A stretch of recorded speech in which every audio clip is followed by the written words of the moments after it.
Yes, you tuned in to the one and only Stock Car Facts with your award-winning host, Kevin Schwarzy. On last week's show, we did promise you interviews with Sheldon Creed and Jake Garcia talking about their 2025 plans. Unfortunately, we had technical issues with Mr. Jake's interview, so you're only going to hear Mr. Sheldon. However, he does have a unique and entertaining look at some of the topics that pertain to him, and we think you'll enjoy this talk with this 2025 Xfinity Series Championship contender. So if you're ready, here we go. And in the immortal words of Mr. T, come on, Creed. Just, I guess it's annoying that I've run second so many times, but I guess who else has finished second 13 times in the last 2 years, right? So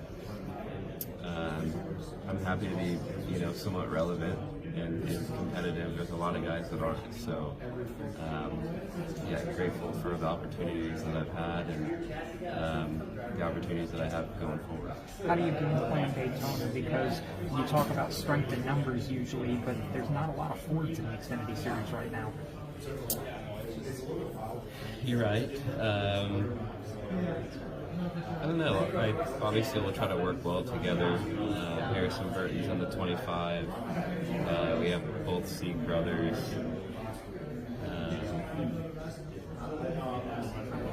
The 38's not a Ford anymore, is it? So there's 6 of us. I don't know. It's like being in the Toyota last year. The Toyota's brutal. Like, nobody helps. It's like Gibbs Cars and Sam Hunt, right? And nobody wants to help you. So, yeah, it's definitely not as easy, right? Like, there's a lot of Chevys. And they don't like helping you. So, you just try to wedge yourself between people that you feel like are safe, and then you try to work well with your manufacturer teammates. So I fully intend, and I think everyone will probably see that, right? You're just happy to get out of Daytona like safe. Like if you can get stage point and have a shot at winning, and like last year went really good, a second or whatever. But you just kind of want to get out of there alive if you don't win, right?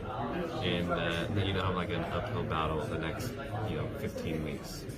What are your thoughts on the Xfinity fastest lap and added into everything, especially with Daytona, with how chaotic that race can be? Do you think it'll add extra, complications? What is it? So the Xfinity fastest lap is literally at the end of each race, the driver with the fastest lap is awarded a point, driver and team, and it's across all 3 series. A playoff point? A regular season. Yeah, regular season. Oh, points. okay, really? I didn't see that. That's something to fill you in, right? Yeah. Well, thank you for letting me know. I think ARCA does that, or did they?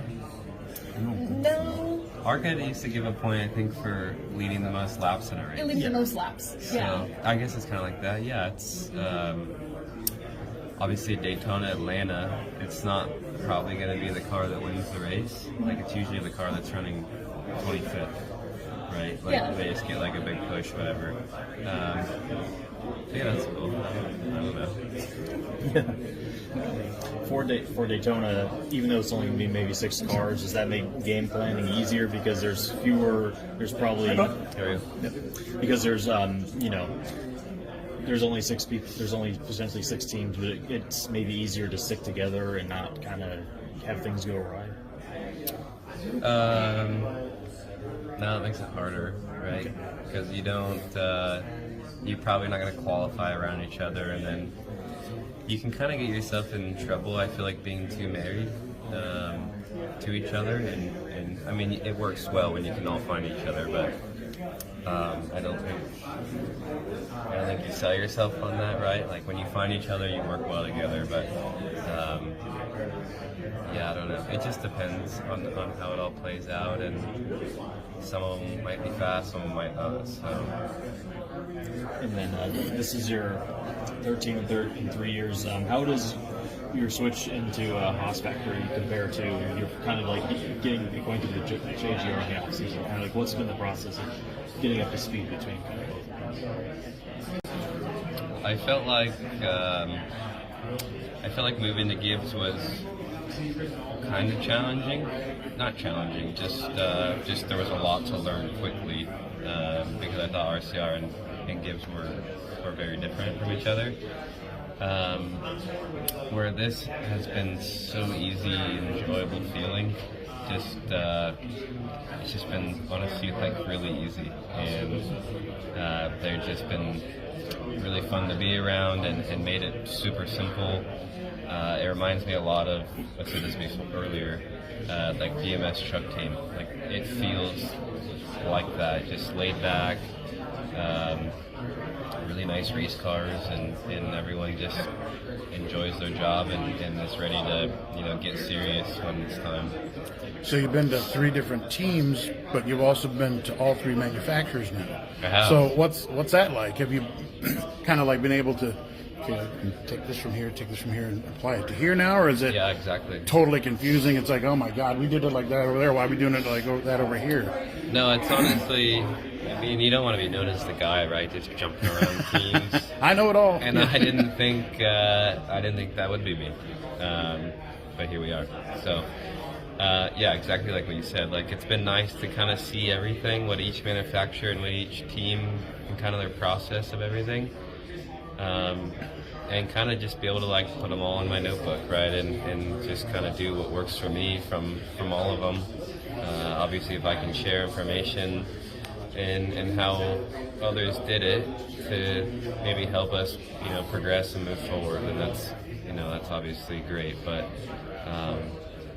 it's been honestly fun getting to see them all, and they all are so different in the process. No, I wasn't here if they asked you this before. How's it working with Gene and Joe? I mean, you may not see Gene a lot, but I'm sure you see Joe a lot. Yeah, I've actually never met Gene yet. Obviously, he's extremely busy with running Haas and probably the F1 team. I would assume that takes more time than our deal. So Joe's been great. Really, the whole team, like everyone's just been awesome. How was the mood when you got there though? Because they just had this big upheaval. I mean, was it like, hey, let's get to work, or could you feel a little bit of, man, my buddy's gone, the guy sitting next to me with his toolbox is there? I mean, a little bit of both, maybe. Or I didn't feel any of that, honestly. I didn't notice any of that. I thought everyone that was there, like in the fab shop, the body shop, I think they wanted to be there. They were glad they were there. Yeah, I mean, everyone that was there wants to be there, right? And I think there was probably an option given to a lot of them. I think it's not like they gave them a month, right? Like we're closing doors in a month. They gave them 6 to 8, whatever, to figure it out. So, everyone that's there has been great.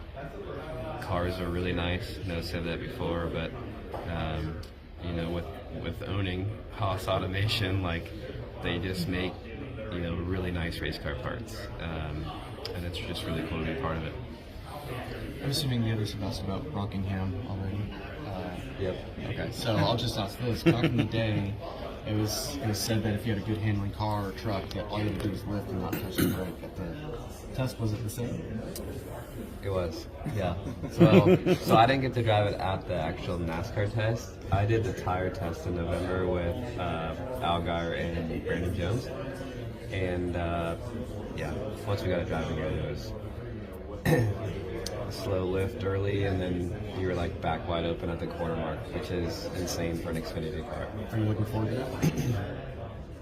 It's fun, but that makes racing really hard when it's really fast like that. But just the feel that it had, and then going and watching the test, I think in a handful of years it's going to be really racy again. And I think maybe some bumps will come back. I think there's already like a little bit of bumps off of 2, and like the apron is shaped really weird off of 2, so it gets narrow. And I talked to like a lot of the guys that had run there,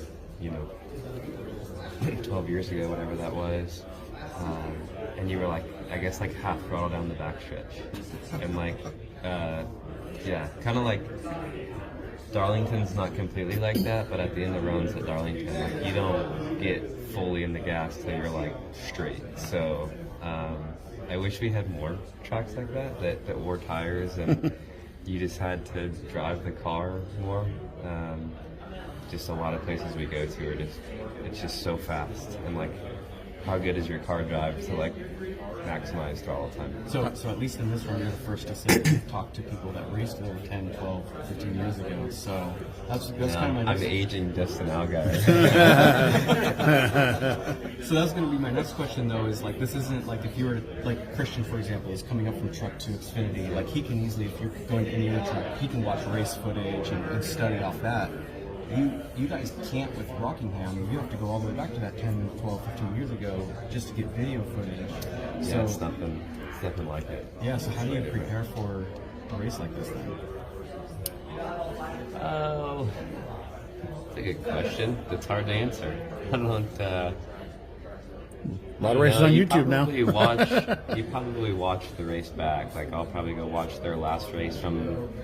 When was the last time Bush ran there? 2012, 11. Bush would have been 04. 04? Yeah, Trucks are 12 or Oh, trucks 13. yes. 12 and 13. So the car's not even the same, right? And it's not even. Yeah, you'll just kind of figure it out as the weekend goes. Repaves are pretty simple, right? Like, I'm dumbing it down a little bit, but they're just simple. Like, they're easier to drive, right? The car has so much grip, so then it just becomes qualifying good's important, right?